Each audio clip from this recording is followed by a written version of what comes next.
Hello friends.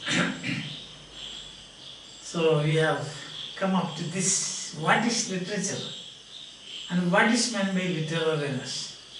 Literariness is not aesthetic response. Literariness is not mimesis. See? And we have also seen that literary is not rhetoric. Literariness is not sound meaning convergence, none of those things. And literariness is also not science motivated. Science are motivated, he says. Marshall Proust. None of these things you can say. Or when you are analyzing literature from a platform of psychology, then ideologies, different ideologies like Marxist, feminist and so on, religion, none of these things. You can say that is criticism or literariness. Then what is literature? What is literariness? Here you have got the outline first. The natural attraction between literature and linguistic science. There is a natural attraction. That is. Then the language is a system of signs and significations. Semiotic analysis of literary texts reveals underlying patterns. That's the thing. All the other things are common observations. When you are studying a semiotic analysis of the wasteland you make, you get underlying patterns, not just the superfluous things or common observations. The linguistics of semiology and the linguistics of literature have something in common. The definition of that something is literariness. That is, literariness is the object of literary theory. Whenever this autonomous potential of language is revealed by analysis, we are dealing with literariness. Mimesis is only a prop. Prop means a figure, like a onomatopoeia. Pure verbalism, language choosing to imitate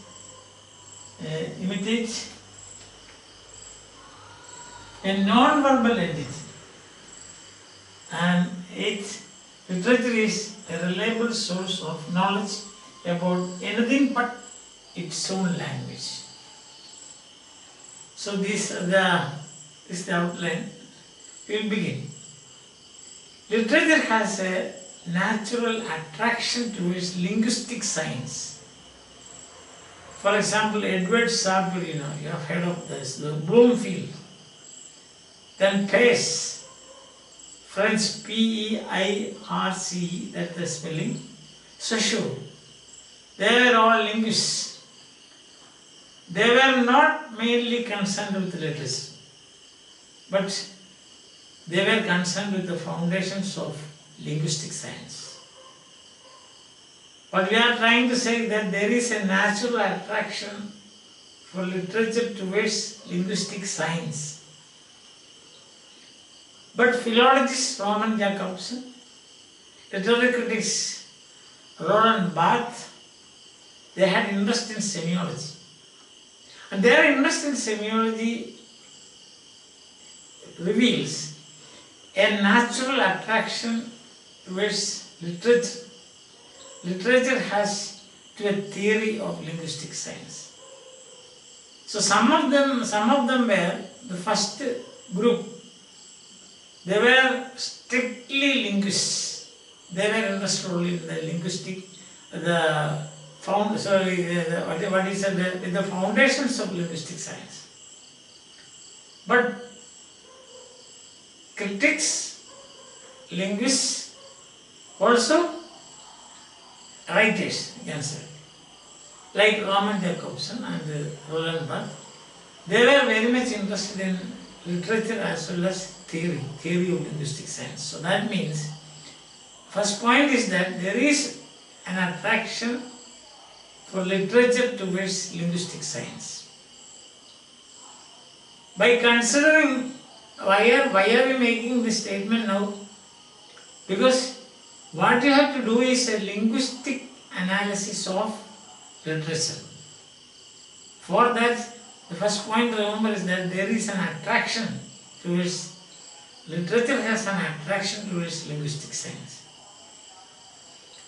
By considering language as a system of science and signification, rather than an established pattern of meaning or intuition, as we saw in the last class, the traditional barriers between literary and non-literary use of language disappears. If you consider language is nothing but a system of science and signification, that means language is not loaded with concepts. Language is not loaded with the items in the phenomenal world, that is the world outside, what we see outside. Then what you find is that the distinction between literary use of language and non-literary use of language simply collapses. See, for example, if you say, keep up your bright souls for the dew will rest them. T.S. Eliot has praised it to a very high level, that is highest type of poetry. That's what he said about this, taken from Othello. That is, there is what he finds literariness in that. But suppose I say, keep your notebooks in the shelf, for the dust will cover it. That is not literary. But on the other hand, if you agree, and that's the fact, that language is nothing but a system of science and significations, there's no distinction between keep up your bright souls, for the dew will rust them, and also keep up your notebooks in the shelf, for the dust will cover them. That is, for example, apple. Whether you pack it in a golden box or in a cloth bag, what of that? Apple remains apple. Got the point? So, if you say literariness, if you consider, accept, agree, the language is nothing but science and signification, then there is no distinction between literary use and non-literary use.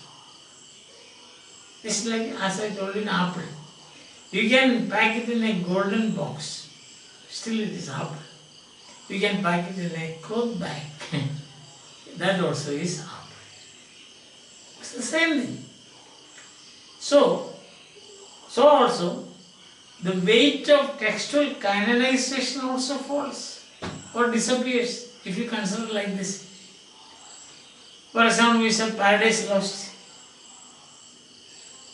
We say that is high or quality literature. So you list it in the canon. Milton's Paradise Lost is in the canon. Now what about the manifesto of the political party? That cannot be listed in the canon. Why not? If Paradise Lost can be listed, then this also can be listed, because both stuff is the same thing. What is it? Science and significations, nothing more than that. You have to take away intuition and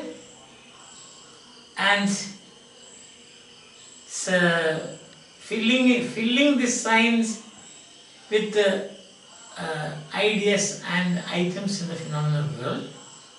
Then what happens? Science and signification will be just like a bowl without ice cream in it, empty. Linguistic science is empty, like a bowl without ice cream. Bowl ice cream you have seen. Suppose there is no ice cream in there. You have to fill it. The way you fill it, that will decide whether it is literary or non-literary. Not the science as such. The science, they are as a neutral, you can say.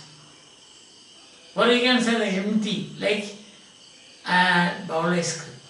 That's the best example, I think. in the history you will find there has been an encounter between models of literature and models of, say, philological, psychological and classical epistemological models of language. Literature, that means literature has an affinity towards philology, psychology, epistemology and all those things. But that's only to a particular level, a limited level. But the encounter between semiology and literature went further. As models and literature is attracted towards many things now, like ideology and so on. But the encounter between literature and linguistics, it went further. That is, the semiotic, the responsiveness of semiotic analysis to literary texts reveal an underlying pattern. The encounter between literature and psychology, literature and classical epistemology, literature and philosophy, literature and psychology and so on, produced only common observations. Every man's observation, I guess. Ordinary man's observation. But the encounter between or linguistic or semiotic analysis of literature produced underlying patterns. Like, if you have read or if you have gone through my lectures, you have read the Northrop Frye's Archetypes of Literature, one which I have given some 9 or 10, 9 plus lectures. You will find Northrop Frye argues for underlying principles. See, one of the underlying archetypes is lost and found. Very often I have been repeating this, I think, throughout this the lecture series. Lost and found. That's one of this. So, underlying principles. So, linguistics of semiology and the linguistics of literature have something in common. The linguistics of semiology, that is, linguistic analysis of semiology. Semiology is science, study of science. Traffic sign is one. Namaste is another sign. When you study that, you will go back and see the underlying principles behind this namaste. Or if you use or take the expressions given by Saussure, lang and parole. By namaste is only a parole. Then that will take you to the lang. Exactly like that here. This literature as such is only a parole. I mean, a text is a parole, a discourse is a parole. Now, a linguistic analysis of the text will take you to the underlying principles. That, you got the point.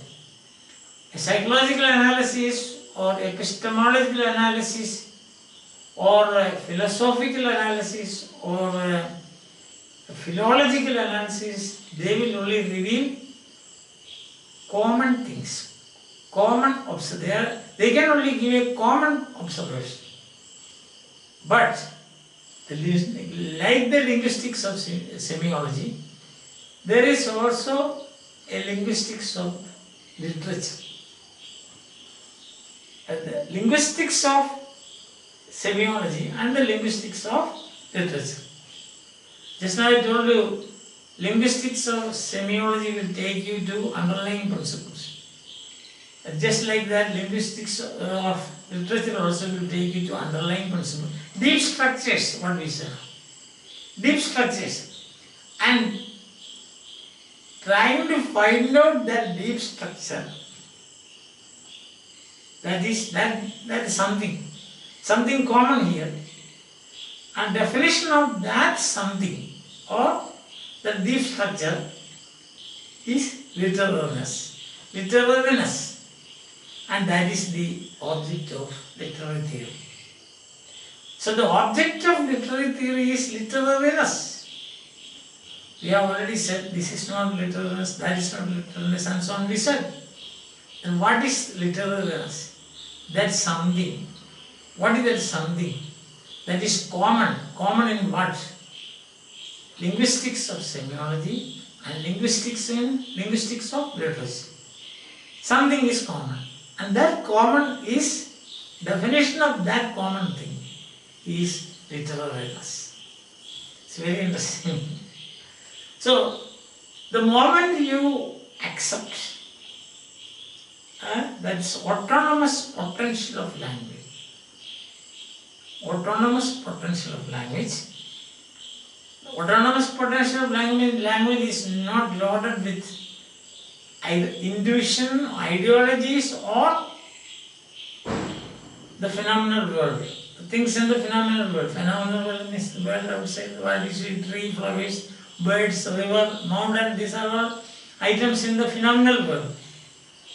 If you consider that, if you accept that point, language is autonomous, language is not loaded. As I said, a bowl is autonomous till it is loaded with the ice cream.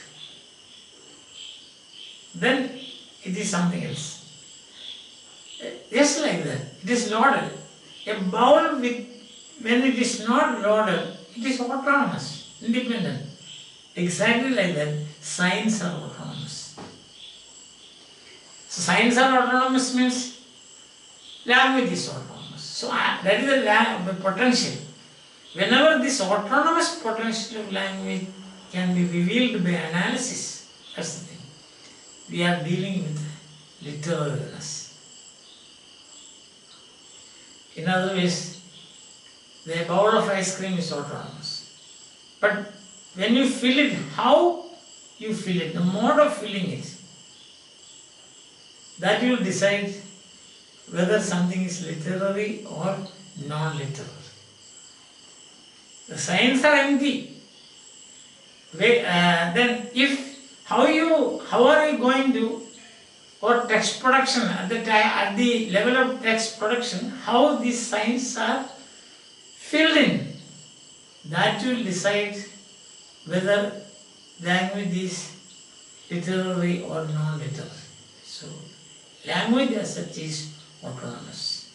Language, there is the languages, once you recognize and accept the autonomous potential of language, then you can think about what we call, you are dealing with literariness.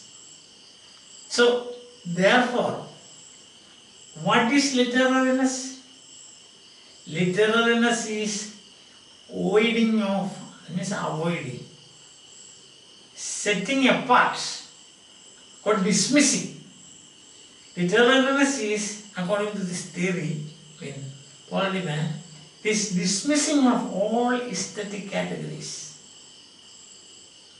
Aesthetic categories we saw style, then allusion, then you have got figures of speech, rhetorical devices, prosodic features, all the entire thing you dismiss. This is a quotation actually. Literariness involves the avoiding rather than the affirmation of aesthetic categories. Now you got the point. Literariness is avoiding rather than affirmation of aesthetic categories. Because aesthetic categories, they have nothing to do with the ontology of the textual production or the discourse against. Aesthetic categories have practically nothing to do with. Remember I told you about the Kutikura powder tin. The powder is inside, the essence is inside, the being is inside.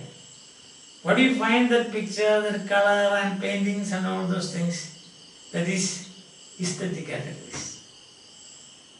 So even without aesthetic categories, you can have the essence. How will you get into the essence?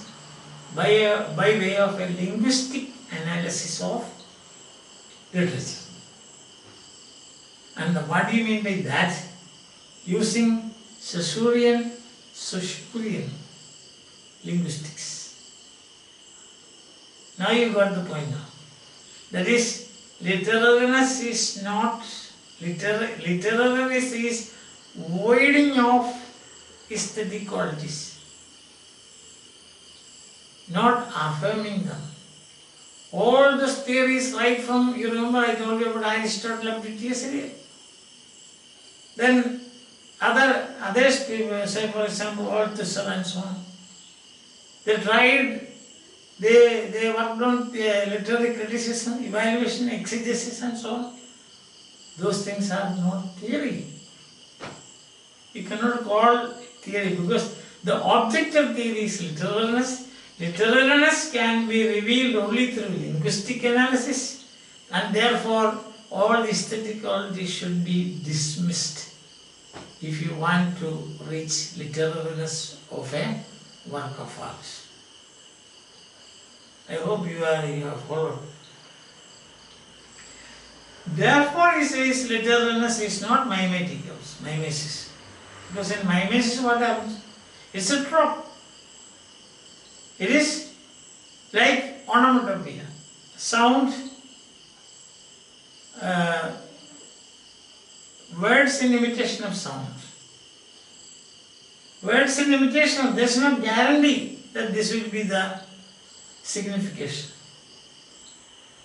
In mimesis, what happens is, what is happening in mimesis is, you are imitating, verbal imitating non-verbal words, which is impossible.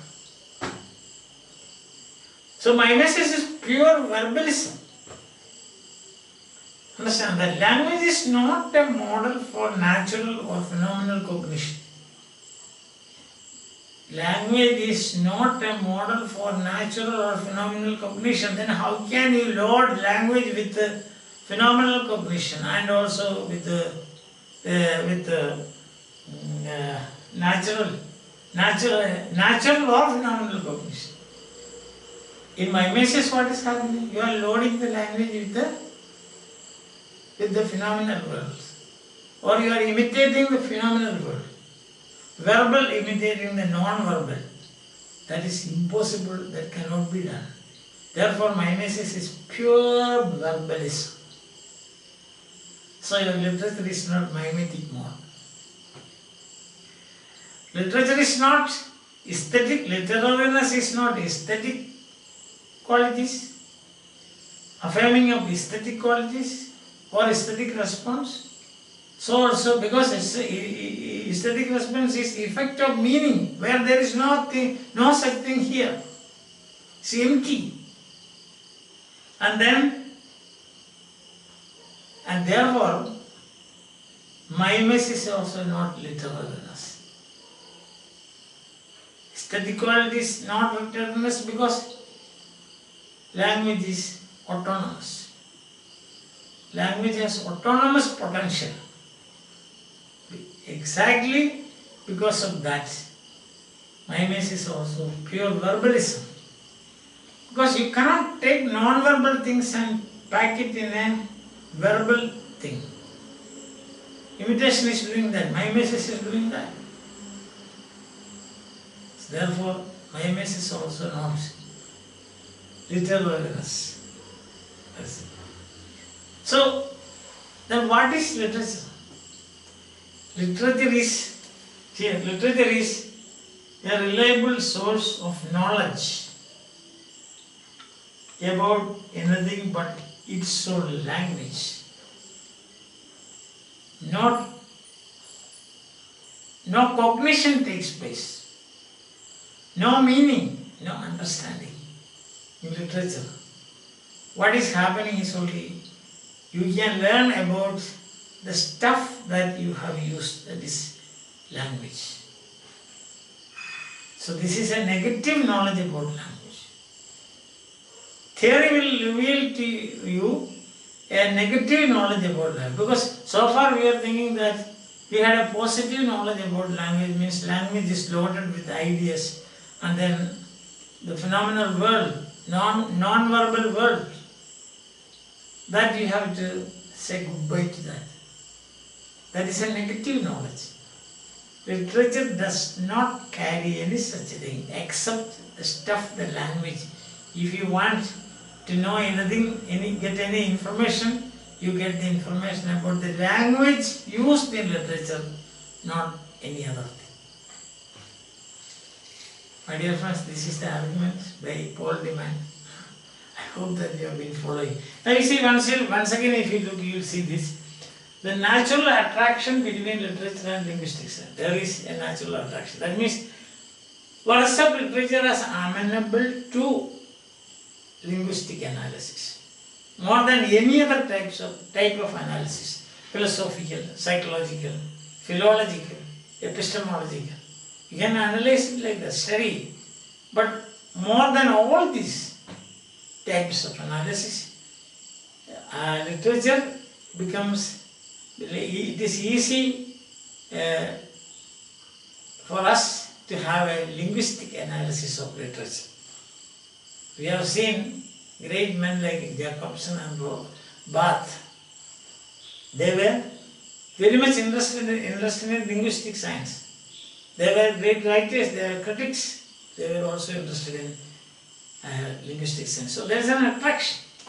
Second word, language is a system of science and signification. Means it is autonomous. It is independent of any other thing except the science and signification. Semiotic analysis of literary text reveals underlying patterns. There are other types of analysis, philosophical, classical, epistemological, psychological, ideological, but none of those things will reveal underlying patterns. Underlying patterns will be revealed only through linguistic analysis. Other types of analysis will give only common observations. The linguistics of semiology and the linguistics of literature have something in common. The definition of that something is literariness. Understand?